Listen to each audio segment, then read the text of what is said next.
Hello, welcome. Thanks for coming out tonight for our third annual Edward L. Deci Endowed Lecture. So Ed, I'm Jen Pye, I'm the director of the museum, but for decades before I was the director, Ed was both the director and the president for 35 or so years. So in recognition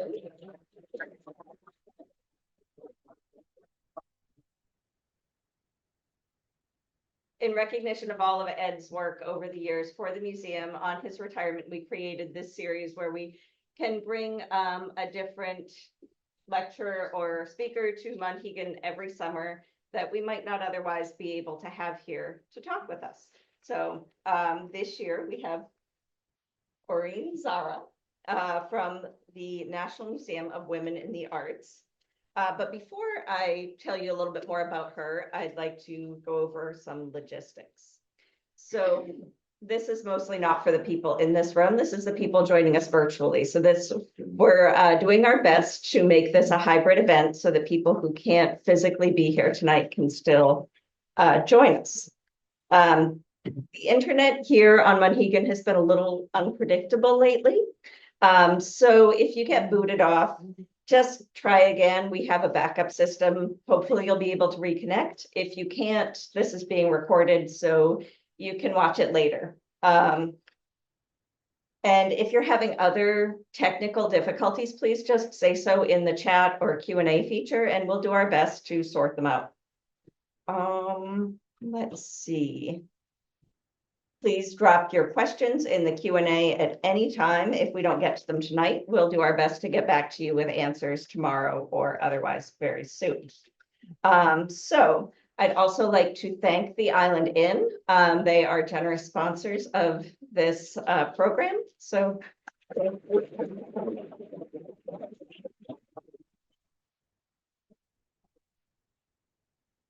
okay, so this year, the annual exhibition in the gallery is titled A Common Bond, Women Artists of Monhegan Island.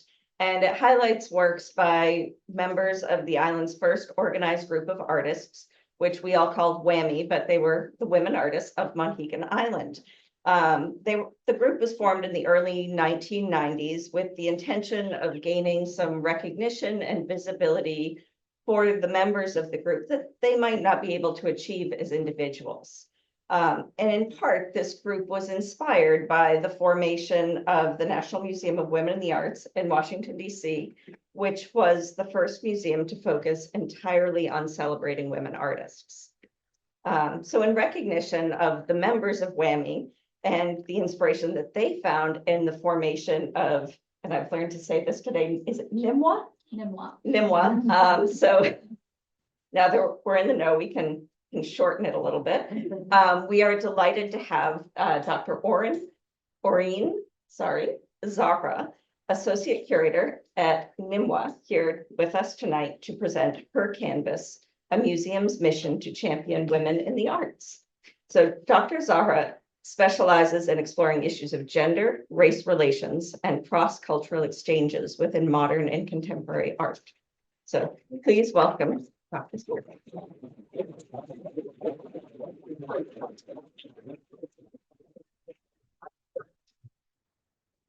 Thank you so much, Jen and Ed and everybody else, and Will Coleman, who's not here, but sent me the original invitation to take part in this wonderful event. I'm so grateful, and it's been I just had the loveliest time exploring the island today. So thank you so much. So today I'm going to speak about NIMWA, as we, yes, thank you.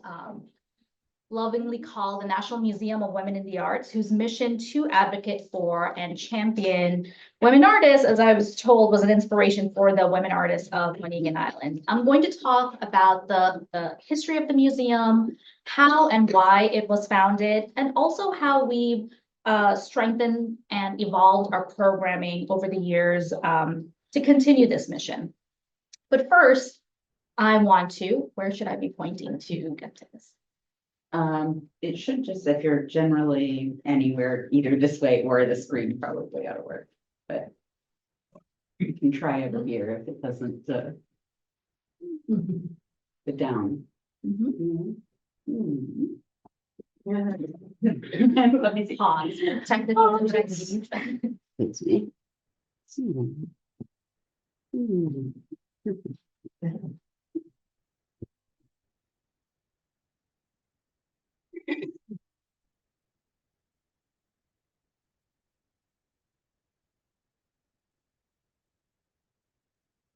Something just changed on your monitor. Those were green.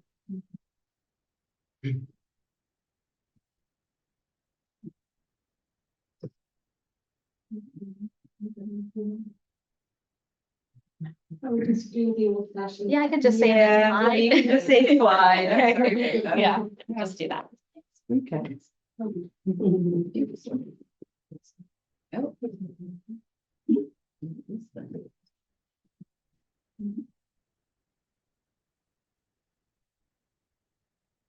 Sorry.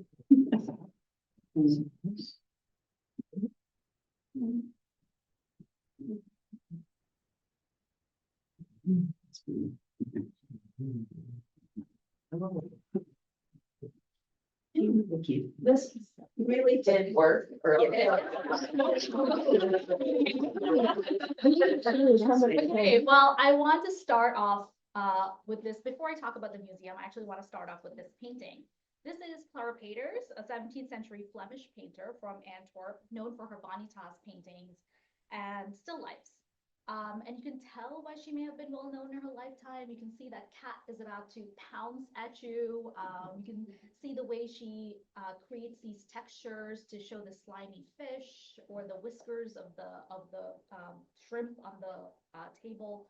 She was one of the few women artists working professionally in 17th century Europe, in spite of restrictions on women's access to training and art education. Next slide, please. I mentioned Clara Peters because Peters was the reason that the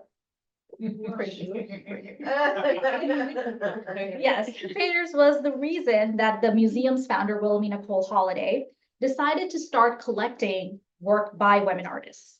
She and her husband, Wallace Holliday, who was an architect and also in real estate development, were in Europe in the 1960s and really admired the canvases by Peters. So when they returned to the US, they were surprised and disappointed to find that they could find little to no information on Peters in the US.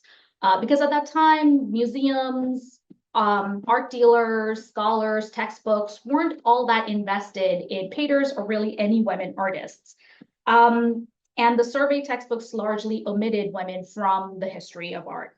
So they started collecting books and reference materials and, of course, artwork, which they housed initially in their home in Washington, D.C.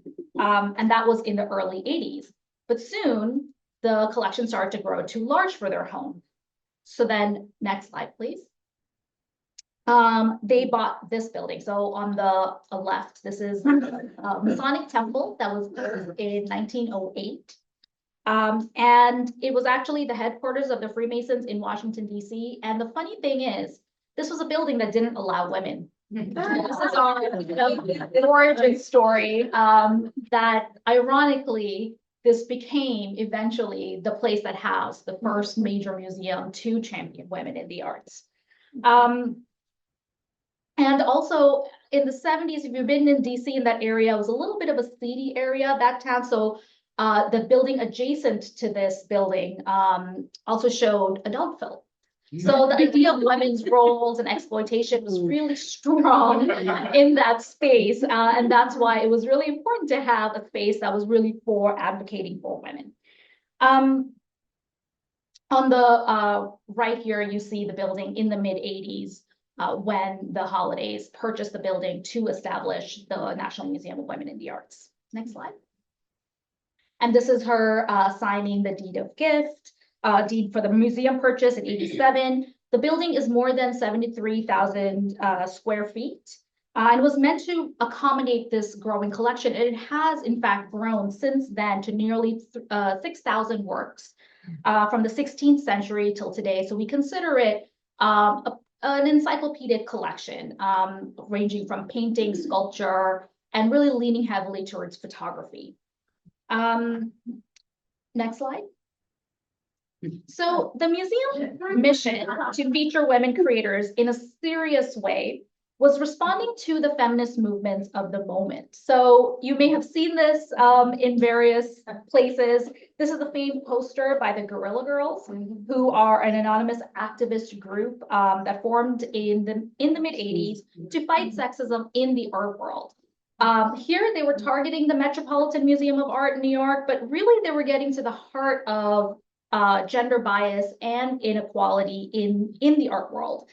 So you can see that they're referencing Aang's Grand Odalisque, the nude woman wearing a mask, and that is the sign of the Guerrilla Girls. They are anonymous because they wear these gorilla masks. But what they were pointing to was the prevalent objectification of women by male artists in art history, but also the omission of women artists' voices. And if you go to the next slide, what Nimwa was doing from the beginning was showing women's voices in serious ways. And you can see from the very early years that the museum had a range of exhibition programming that tried to bring to the forefront voices and ideas across time periods and cultural borders. So you have Latin American women artists, about 80 years worth of Latin American women artists in 1996. Again, the museum was established in 87, so it's a young museum overall. Then there's the art of Nellie Mae Rowe in 99. There's a very famous feminist exhibition called WAC Art and the Feminist Revolution in 2007. And then in 2012, Royalists to Romantics, women artists from various French collections. And those are just four of various examples of very diverse exhibition programming that the museum has done from the inception. Next slide. So over the years, the museum has acquired a number of gems. I'm not going to go through all 6,000 of them, but just to name a few. On the left is Frida Kahlo. This was gifted to the museum by a stateswoman, Claire Booth Luce, when the museum opened. It was presented to the Russian revolutionary Leon Trotsky as a commemoration of their brief affair. And you can see in the letter is actually, his name is marked on there. It's the only Frida Kahlo in a public collection in Washington, D.C. So we're very proud of it, and we never lend this because we want this is one of the works that people expect to see when they walk into the galleries. So this is always up. The only time it wasn't was when we were closed for 2 years. And that was when it was at the National Gallery of Art, just down the road.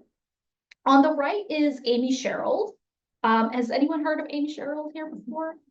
Yes. So she's local to Baltimore, and she had been working for many years and then went on the rise when she painted the official portrait for Michelle Obama. This is actually one of her earlier works.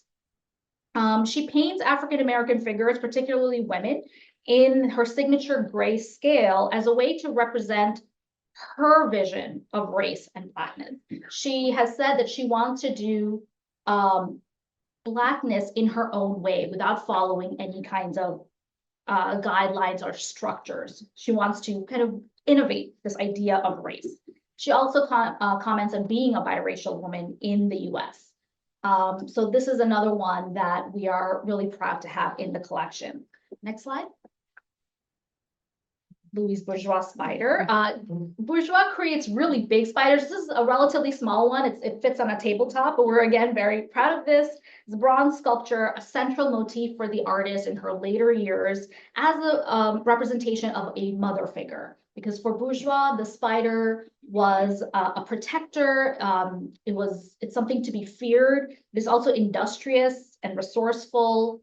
And also vulnerable and fragile. All of these various elements of motherhood she imbues in this figure of the spider, and a really important example of 20th century art and 20th century sculpture by a woman artist. And then next slide. Yeah, so this is where I get a little nerdy because this is Eva Gonzalez. This work was in Wilhelmina Cole-Holliday's home. I believe it was in her foyer. I never actually saw it in her home, but it was part of her bequest to the museum after she passed in 2021 at the age of 98. A lot of works, much of her collection came to the museum, including this really beautiful example of 19th century French painting. This is Eva Gonzalez. She was a painter during the French Impressionist era. and was Manet's only student. She's never really discussed in the scholarship of French Impressionism, and that is my background, 19th century French art. And when she is discussed, it's almost always in the context of being Manet's student.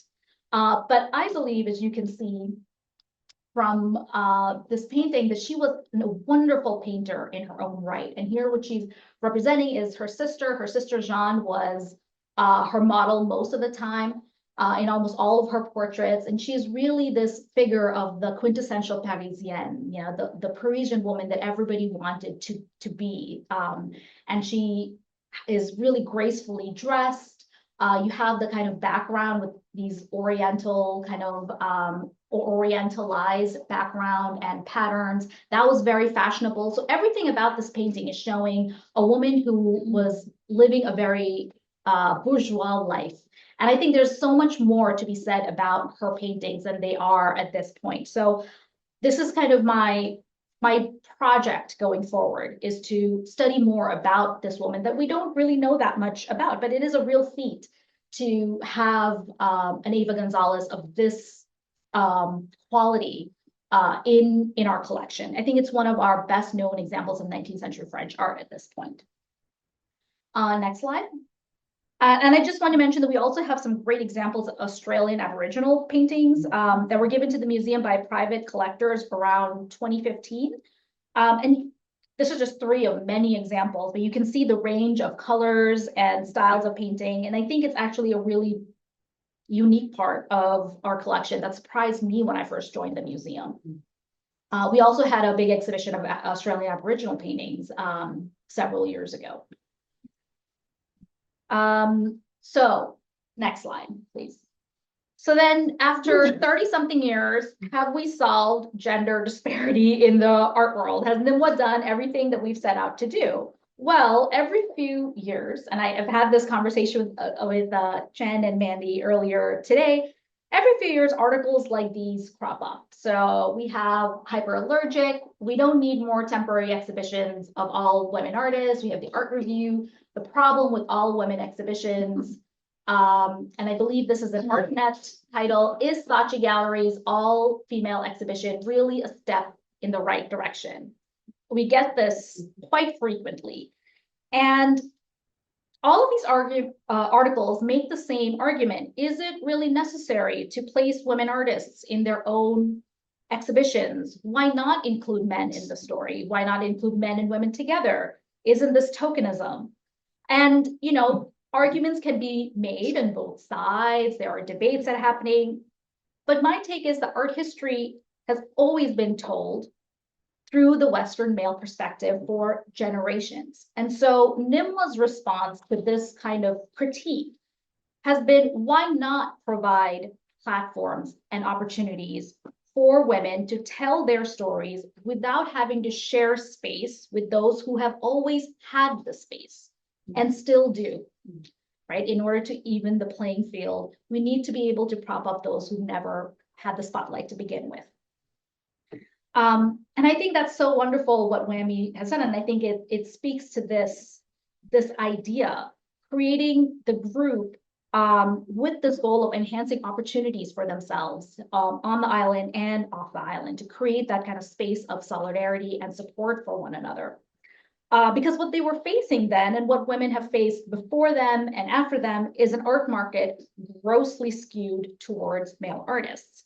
And the museum's director, Susan Fisher Sterling, has said often that people in the art world, people like me, people like us, want to think that we are achieving parity more quickly than we actually are. Because the sad truth is women remain drastically underrepresented and undervalued in museums, galleries, and auction houses. So what are some of these statistics? If you go to the next slide. There are a lot. I'm not going to inundate you with all of them, but just a few. So today, nearly half of the visual artists in the US are women, but they earn just 74 cents for every dollar earned by their male peers. And sadly, that actually gets worse. That statistic gets worse the older artists get, because women artists 65 and older earn less than 66 cents for every dollar made by men. And on the left, you have here that despite comprising 60% of MFA students, women often struggle to get any kind of gallery representation. And when they do, they count for just 10 to 30% of solo gallery shows each year. Next slide. And I think the art market is even more egregious. According to an ArtNet study in 2019, about $196 billion was spent on art over the previous 11 years. Of them, the $196 billion, $192 billion was spent on work by men, while just $4 billion, or about 2%, was spent on work by women. So to put that in context, during that same period, works by Picasso alone generated $4.8 billion at auction. That's more than every single female artist in the data set combined. So that's 6,000 women in all. So more money was spent on Picasso than on a total of 6,000 women artists. So let that sink in about the disparity in the market. Next slide. And so there's some more statistics here on low percentages of both acquisitions and exhibitions of women artists, and the statistics are up for you to see here. And then next slide, please. And then there's also a long way to go in terms of racial equity, right? So the representation of artists in collections and major art museums in the US, predominantly white men, followed by white women, Asian men, then Latino men, and then all other groups. So yes, museums have made some great strides in recognizing the disparity, but there's so much more work to be done. So next slide, please. So is it NIMWA is both a museum and a megaphone. So back to the question of those articles, is it necessary for there to be women-focused exhibitions? In my opinion, I think the numbers speak for themselves. And NIMWA's mission has been to bring that disparity to the forefront and work to really correct that imbalance. And one way we've done that is through a social media campaign called the #5WomenArtists. So next slide. So 5Women Artists is a social media campaign, which we started in 2016, where we asked people if you can name 5 women artists. And so many people cannot. Or if they can, it's the same handful of names, right? It's Georgia O'Keeffe or Frida Kahlo or maybe Mary Cassatt. And it highlights just what we've been discussing. They remain dramatically underrepresented in the art world. So we started this in 2016. We posed this question during Women's History Month, and each year hundreds of cultural organizations and thousands of individuals participate, and it really sparks an important global conversation about gender equity in the arts. So it's actually been one of our more successful campaigns in terms of promoting gender equity, or at least promoting conversation about gender equity. Next slide, please. So now we come to NIMWA in the present day. We closed in 2021 for a 2-year extensive renovation. The building, as I mentioned, was a Freemasons temple. It's a landmark site. It hadn't been, and it was established in '87. There hadn't been that much renovation that was done to it. There was not that much we could change in terms of the footprint and the height and the bones of the building, because it had to remain the same, being a landmark building. But we were able to do extensive renovation to update the interiors and reorient the galleries to create more programming space. And particularly, we upgraded our storage because, as I mentioned, we have almost 6,000 works. And now we're able to accommodate most of those works on site. There are some oversized works that we have in offsite storage, but now when people want to do research, we can pull out those works for them right in the museum. When we want to do work on them, we can just go down and look at the works. And that has been a really important, I think, upgrade to the museum. And we reopened in the fall of 2023. So I want to just take us through the different floors. The fifth and sixth floors are offices, but the first floor, second floor, third floor, and fourth floor are all now exhibition spaces. So we'll start with the third floor. Next slide, please. Which are our collection galleries. So this is where we house our the museum's collection works. And we actually did something that some museums are doing now, which is that we hang our works thematically. We used to hang them chronologically, but around 2016, our chief curator took everything down and decided to hang things thematically. Now, why is that? Because for some people that might seem a little bit jarring. But what we wanted to do is really disrupt and break down hierarchies, because when we hang things thematically, or I'm sorry, chronologically, we have, what do we have in the front galleries? We have painting, we have sculpture, we have European work, and there are certain artists and certain mediums that get relegated all the way to the back, right? We didn't want to follow those same patriarchal type of hierarchies that have been followed for generations in museums. Instead, we wanted to spark conversation and dialogue between works from the 17th century and works from the 21st century. And we wanted to put paintings next to sculpture, next to photography, next to miniatures. And that way, if you come in 2020, you'll see Nîmois look a certain way. If you come the next year, you'll see a completely different kind of rotation. And every time this creates new kinds of conversations.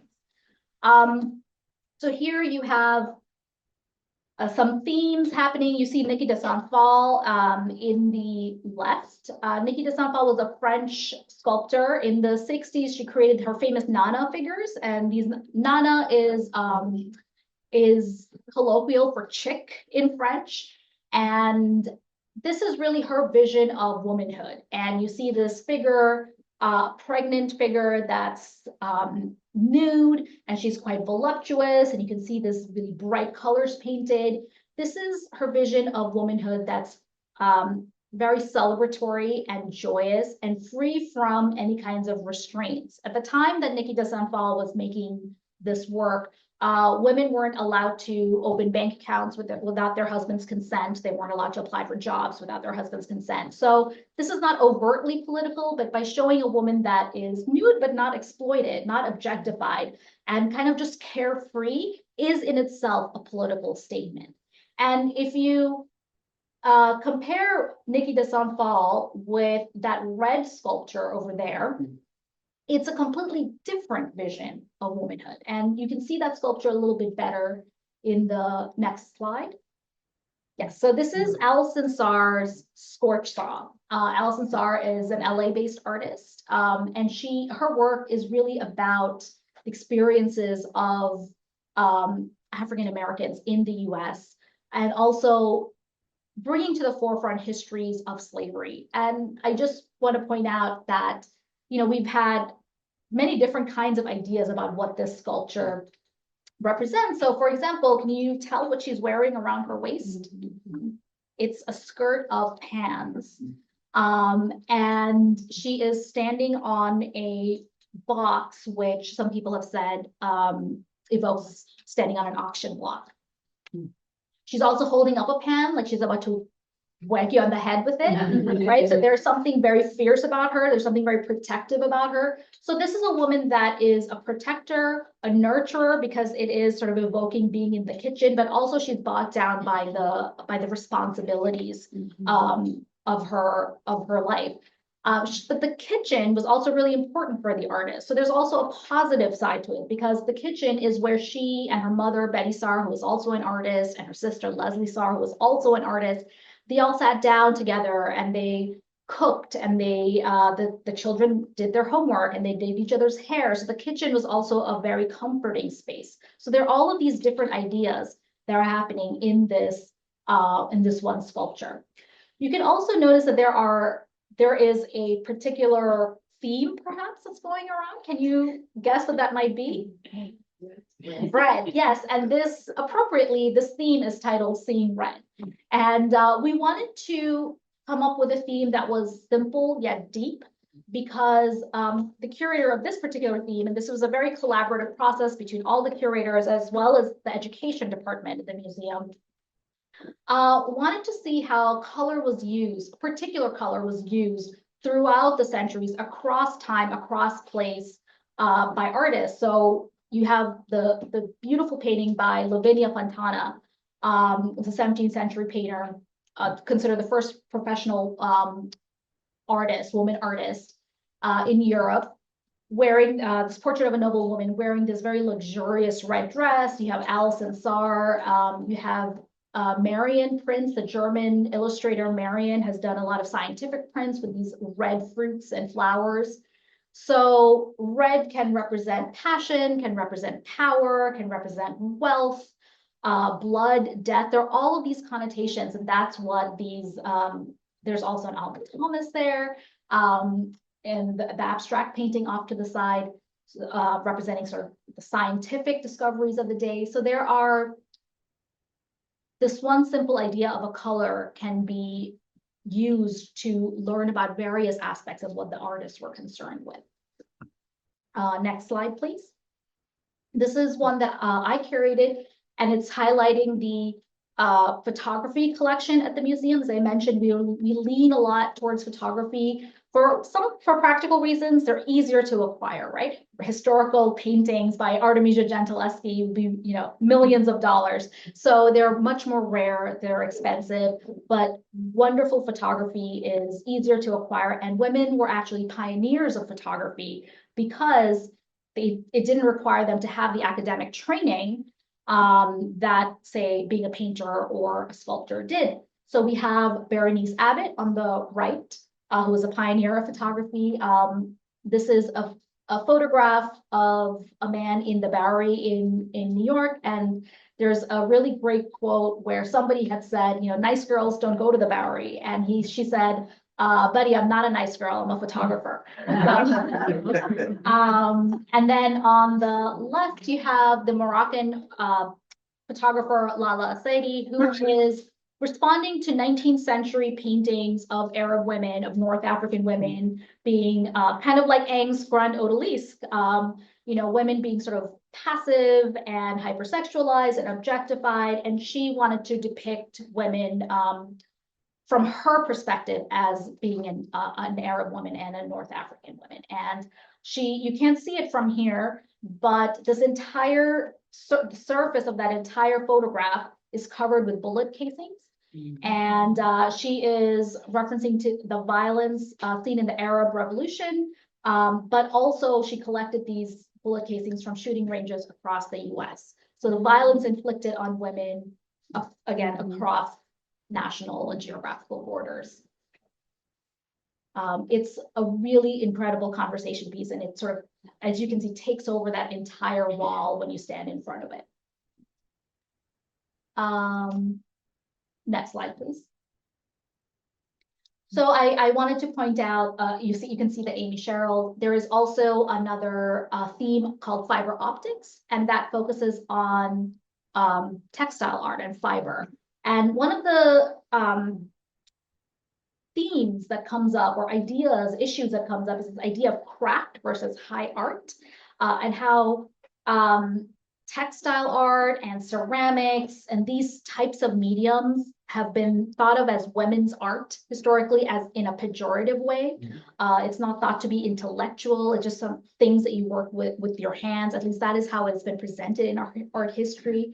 And here are women who are really elevating that idea of craft as not something pejorative, but something that is high art. That's where repetition does require intellect and ingenuity. So you have Faith Ringgold, who is making a tapestry about representing Jo Baker, the performer Jo Baker, doing her banana dance in series of movements. You have Delita Martin on that blue wall, making a mixed media portrait of her husband in this really wonderful way. And in a time when Black men in the US have been portrayed in such negative ways, this is a really wonderful way to counteract that kind of negative image.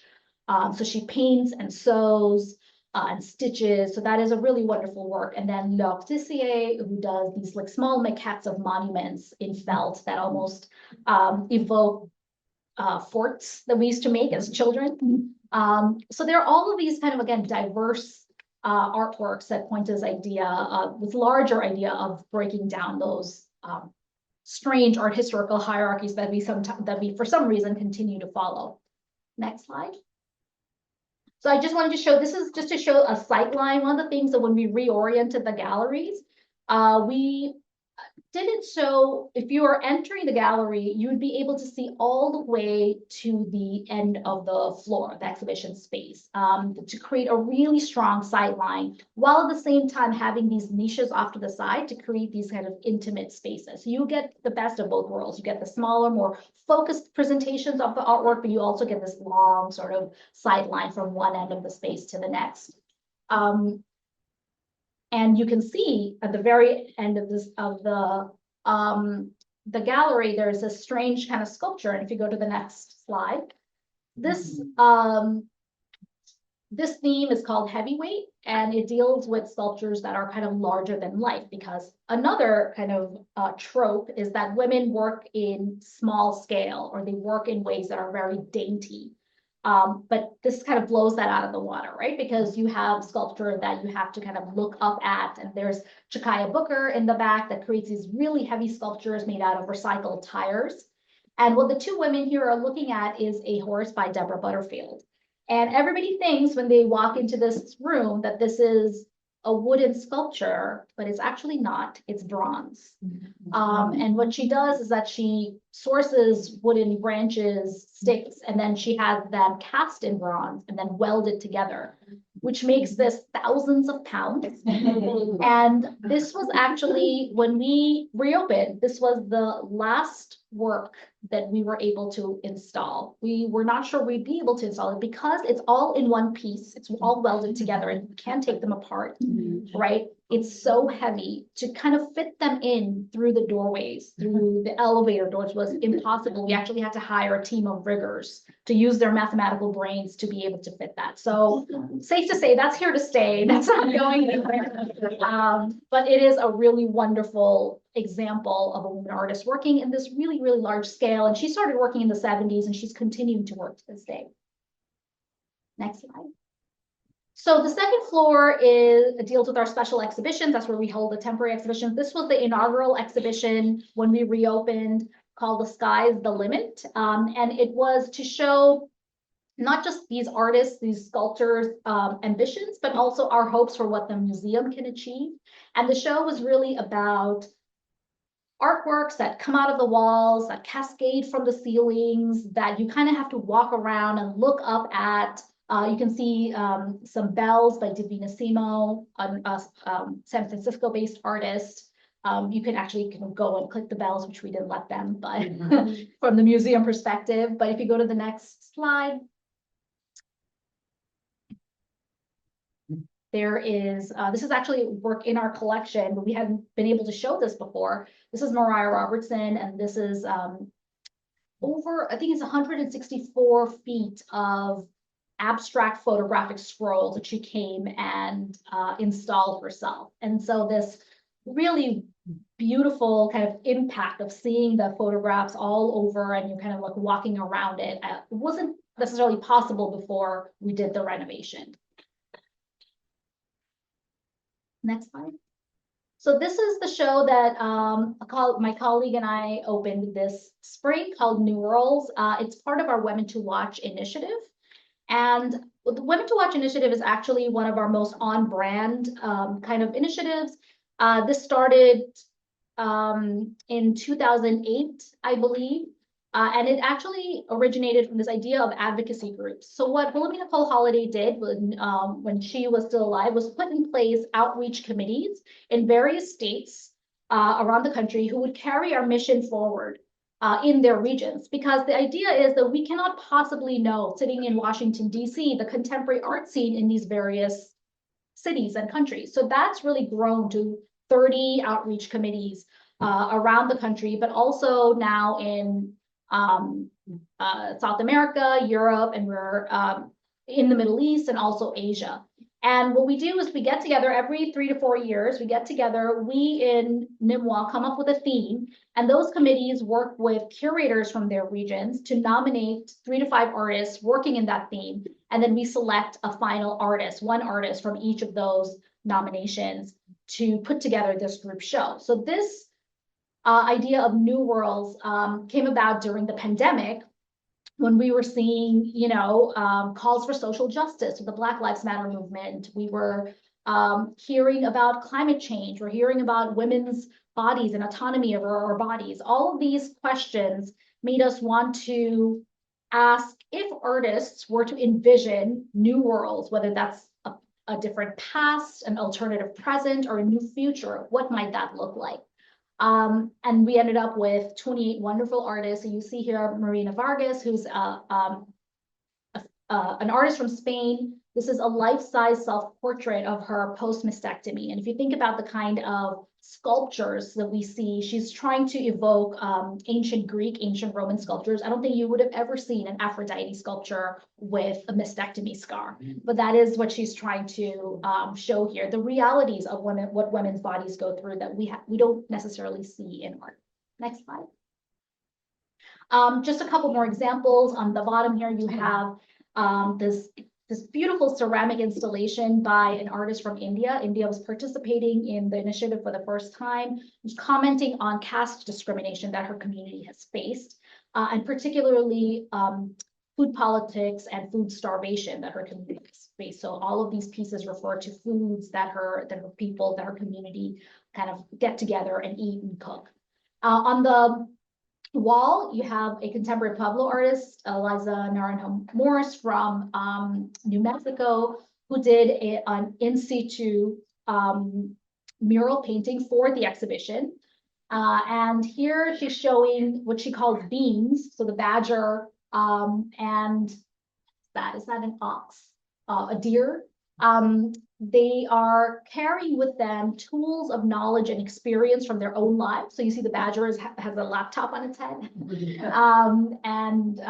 The other animal has a funnel, and they're all carrying these various things that they bring with them from their own experiences, and then they share them to come to a better understanding of their world and the world around them. It's very poetic. It's actually really beautiful. And very sadly, we have to remove it at the end of the show in a couple of weeks. And as a side note, I asked her if she feels sad about that, and she said no, her journey with the work is over. Every time the show ends, her journey with one mural is over and another one begins. So, next slide. And I just wanted to show this beautiful tool sculpture by Ana Maria Hernando, who's an Argentine artist based in Colorado. Again, that idea of craft, she specifically wants to highlight the invisible labor of women, of craftsmanship by women, working with things like textiles and fibers. And for her, she treats textiles in a very kind of painterly way. And so you can see the blending of the orange and the pink tool. And when you're standing in front of it, it's actually quite painterly and has this beautiful blurred effect. When we install things, we also think about how the public is going to engage with them. And we knew that this was going to be very Instagram friendly. And sure enough, that it is one of the works that visitors really engage with frequently. So next slide. This is a trans artist who was commemorating the lives of trans women and non-binary figures lost their lives in the US due to violence. And she creates abstracted patterns from Google Earth locations where the women were murdered, and she creates garments as a way, individualized garments as a way to celebrate their lives. So just to show that we at Nîmes are about gender equity, and so we're also learning and kind of evolving and broadening our definitions of who it is that we are trying to advocate for. Next slide. So the fourth floor is really interesting because it's brand new and totally reoriented. They're calling the Learning Commons, but we now have almost 3,000, around 2,000 to 3,000 new square footage of space. So this is a show that I curated because there were offices here before. The offices were removed, and so now we have a lot of new exhibition space. This is on Hung Lu, the Chinese American artist who passed in 2021. And just to point out that these were recent acquisitions. While we were closed, we were still acquiring. So Hung Lu is a painter who grew up during Mao Zedong's Cultural Revolution, and her whole theme is to portray women who were forgotten in their lifetime and to commemorate them in her own way. And so these two paintings were new acquisitions while we were closed, and that was a promised gift on that blue wall that we put on our walls for the show. And then the donors loved the way it was shown so much that they asked for it to be an outright gift to the collection. So we're really happy to have that work also be part of the collection now. Next slide. One of the things that we have now is a reading room. The Library and Research Center, the LRC, has been reconstructed to evoke this kind of cozy, intimate reading room feel. And so where they have poetry readings, meet the artist type of events. Again, these sort of like intimate gatherings rather than in a huge auditorium. Next slide. And then we have these really incredible workshops where now, which is something that our education department had been wanting for a very, very long time, where again, we can have these sort of like hands-on type of events. The public can come and do all of these kinds of workshops, or there are book signings, all kinds of things that there are now new possibilities that we didn't have before. Next slide, please.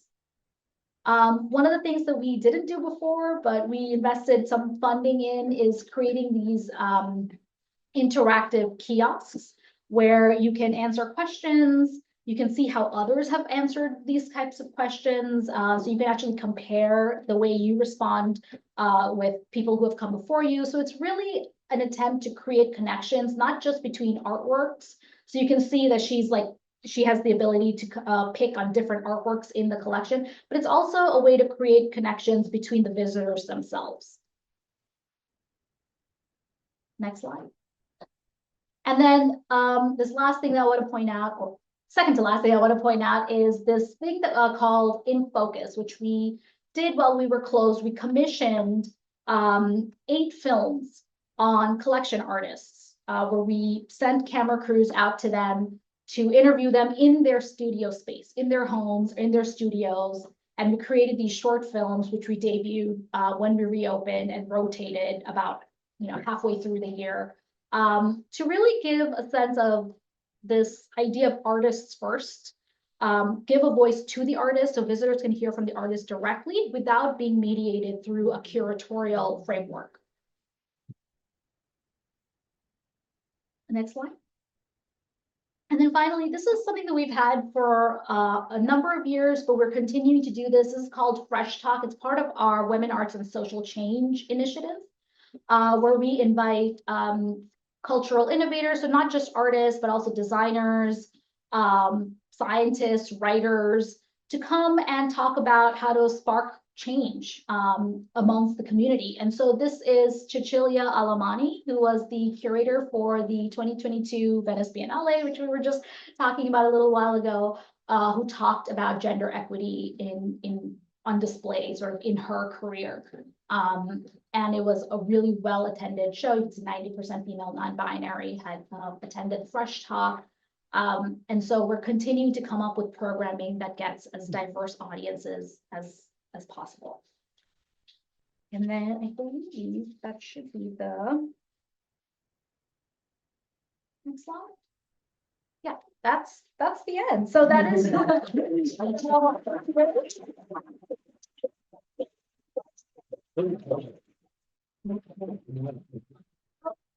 is the building as it looks now, and we're trying to reach out and connect to as many people as possible. We're really excited about all of our our programming and our revitalized mission, and telling new stories, stories that have always been there, but telling them so they can be heard by as many people as possible.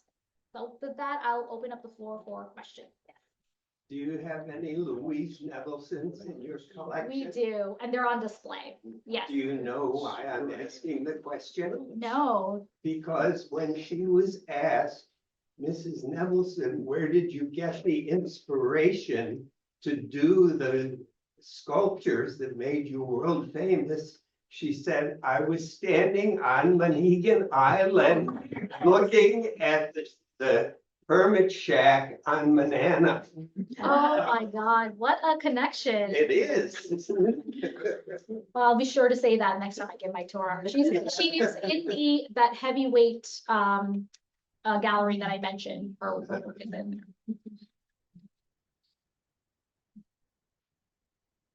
Can I ask, I mean, you mentioned when somebody asked who named 5 women artists. And you said they're always the same 5, something like that. So who are that 5?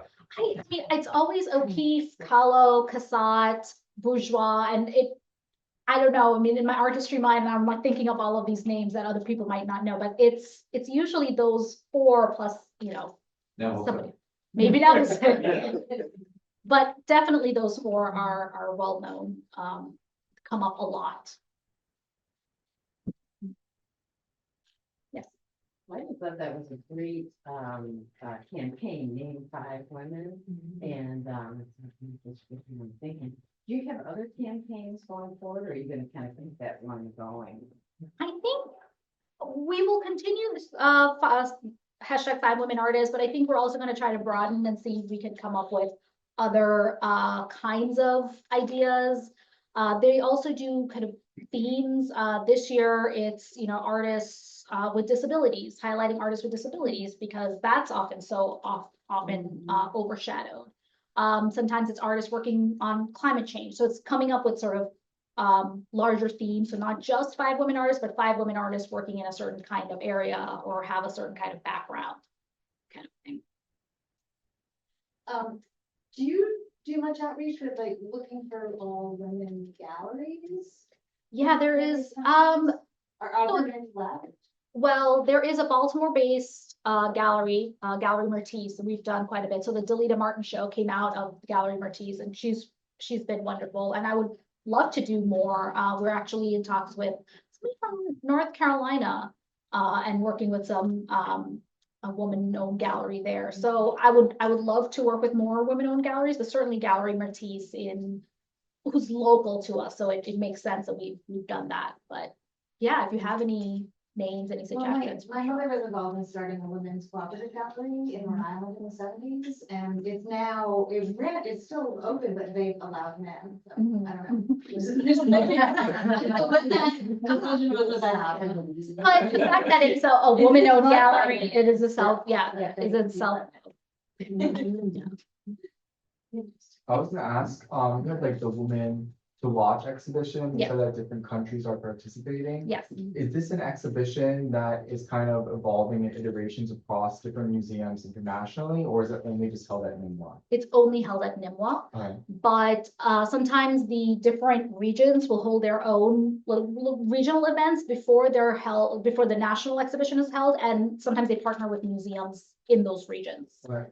So, sometimes the museums will have maybe an exhibition of just the 3 to 5 nominees that they put forward to the show, not the entire, national exhibition. Does that make sense? Yeah, and how are people nominated like internationally, like, or who's the juror deciding? So it's not a juried system. It's really up to the curator, the regional curator selected. Right. Sometimes that comes through the committee. Sometimes we reach out to colleagues or people that we want to work with, and we kind of trust them, contemporary curator, who has their sort of pulse on the contemporary art scene in their region, to, come up with the nominees as they see fit. So it's really collaborative with it is truly a very collaborative process with these other curators around the world. Thank you. Do you have any collaboration with the Zimmerly Art Museum of Directors? Have we had, there have been conversations. I just, in my time there, we have not. We hired a new director. That was one of the reasons we hired, is to get more women on our walls. Oh, and it's such a great museum. So yeah. I was almost going to go to Rutgers for grad school, so I'm very familiar with Zimmerly. I'm sure you have a lot of them, but like, what are some of the great stories that you feel like are waiting to be told? Well, we are still waiting to tell. Should I give things away? I think we should. Give things away about- Well, I am really a proponent of telling more Indigenous stories. I don't think we have enough of exhibitions in DC. We haven't really had enough at Nîmes about Indigenous art. We have this wonderful Jean Quick-C. Smith, which we got before the National Gallery did. And there was this wonderful exhibition at the Whitney, but you know, we haven't really had that many Indigenous exhibitions. So that is something that we're working on in the future. Also, this kind of as I mentioned, broadening of this idea of gender equity and showing more stories of trans women, non-binary artists. I think those are important. I came into the museum with this idea of showing more art from the Middle East, Asia, as I don't find those artists are represented as well. So there's so much, you know, it's an open field there. So, and we're working towards it to have as diverse a program as possible. And I think I was talking to some people that I want there to be as much focus on, yes, the contemporary art is amazing, but my background is in historical art. And so to make historical art also relevant to contemporary audiences, I think is also really important. So here on Monhegan at the museum this summer, our exhibit is about an organized group of women artists. And I know that Monhegan, some of them were involved in other women artist groups in other places. Is that something that's still happening, or was that kind of a moment in time? Women artists collectives. Yeah. You know, I'm not sure, because now there's so much gallery representation. There's this idea of being sort of like a solo artist and working on your own. I don't know as much of artists collectives as there might be artist duos, you know, those kinds of ideas, but not, I don't know of something like WAMI existing now. But please do correct me if I'm wrong, because I don't know many examples of that. We've also got a couple of questions from our remote attendees here. So one that's, I think, a simple yes, no, is Lynn Drexler represented in the collection? And I think I don't believe so. Yeah, don't believe so. And then a second question, many thanks to Monhegan and Dr. Zahra for such a wonderful talk. One question, how do you situate yourself in the curatorial world, being from a BIPOC background and not many curators being from your background? Yes, to be the only BIPOC curator in a room full of non-BIPOC curators is interesting, but I think this goes to show that this is a really important, when we talk about diversity, often we think about the works on the wall, but really it has to stretch across the board. It has to be the curators, educators, coming from all programmers, coming from all different backgrounds, so not just BIPOC, but you know, various gender backgrounds, various class backgrounds, cultural backgrounds, whatever it might be, bringing their interests, their training, their perspectives to the table can only give us a more richer understanding. So I think there should definitely be a wider array of curators from various backgrounds, because curatorial field has been notoriously white, you know, patriarchal, white male, yes. So that, but you know, there are many students. It's just about there are many women in graduate school or in the museum world. It's just about, again, the same kinds of barriers that stop them from moving forward. So that's really important, but also we also need diversity amongst board members, you know, and funders and those people who have to be really invested in putting money towards women artists or artists of diverse backgrounds. So collectors who collect works by women, and funders who are willing to support institutions who are working on this kinds of programs. So the diversity has to be across the board, not just with curators, not just with artists, but across the board. This is a real goofy question, it's driving me crazy. Maybe no answer. Why isn't it National Museum of Women Artists? Why is it women in the arts? Well, It sounds a little demeaning to me, I'm sorry. It just sounds a slight. It was. You know what I mean? No, like. Well, when someone is an artist, they are an artist. Woman in the arts means that, well, maybe they're doing other stuff too. I don't know. about that, Just- because- Well, I'm just curious. It seems No, it's- also wordy. It's so wordy. You're absolutely right. Artist is a very good word. It's so wordy, which is why we call it memoir. This has been, this was long before my time, and I think when there was some suggestions of potential name changes, people have attachments to it. I actually like Women in the Arts because we're trying to show art as interdisciplinary, so not just the visual artists, but we do programming with musicians and we do programming with writers and things like that. So I feel like this kind of encapsulates more of a broader idea of women being in the arts. And also, I think it's a kind of support for people like me who are women in the arts, but not the artists, we're curators. So, so people across the field, this is a museum for all. Was it named by the founders? And the board, I believe it was sort of like happened at that upper level, yeah. In the 1980s, some people here might know we had an organization called Maine Women in the Arts. And it started off with a big show at the University of Maine in Orono of Maine women artists. And then after that, we had gatherings every year. One year we had a workshop at Bowdoin College. One year we had a whole weekend at Haystack School of Arts with lots of women presenting programs. It's great. And eventually it died out because we found that women were getting into galleries in Maine, and we just didn't feel the need to carry on. And it was a lot of work. It is a lot of work, and I think we say that the day that the museum ceased to exist means that we've sort of accomplished our goal. That's kind of the ideal thing. But as you remember from all the stats that I showed you, it's going to take a while before we get to that point. Yes. I'm curious in terms of administration in the museum. Do you walk the talk? I mean, And what percentage of the staff are male and what percentage are female? most are female.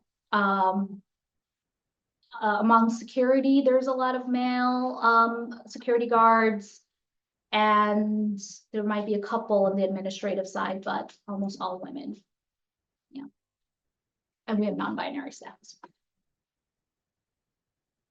You mentioned money and funding a little bit. Can you talk about the overall funding picture for the museum? It's a private museum, work off an endowment, but also we, like the museum here, rely on patrons and donors for acquisitions. We do have an acquisition budget, but it's not substantial enough to really go out there and buy a lot of artwork. So, we throw these beautiful exhibitions, we walk around our patrons as much as we can, make a plea that, look at how beautiful it looks here, and then hopefully they buy works for us. And that's really how we've been able to grow our collection.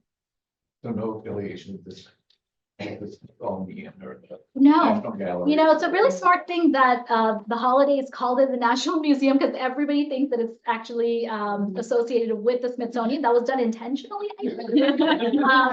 But it's a private museum, so it actually has nothing to do with the Smithsonian or the NGA or anything like that. But it gives it that kind of association.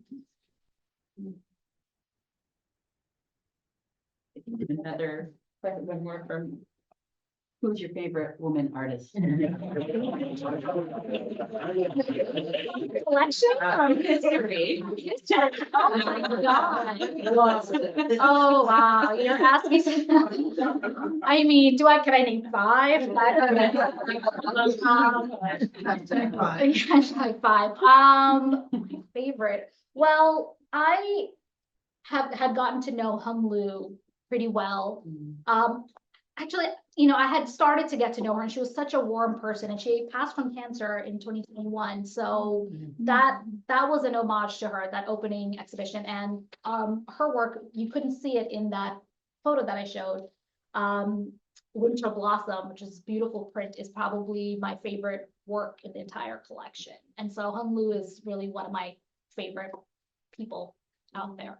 But as an impressionist lover, Mary Cassatt, I know that's a cliche name, but I love my Mary Cassatt. I'm working on a Cassatt project. So, so yeah. So does that suffice as a good? Well, thank you so much. Thank you.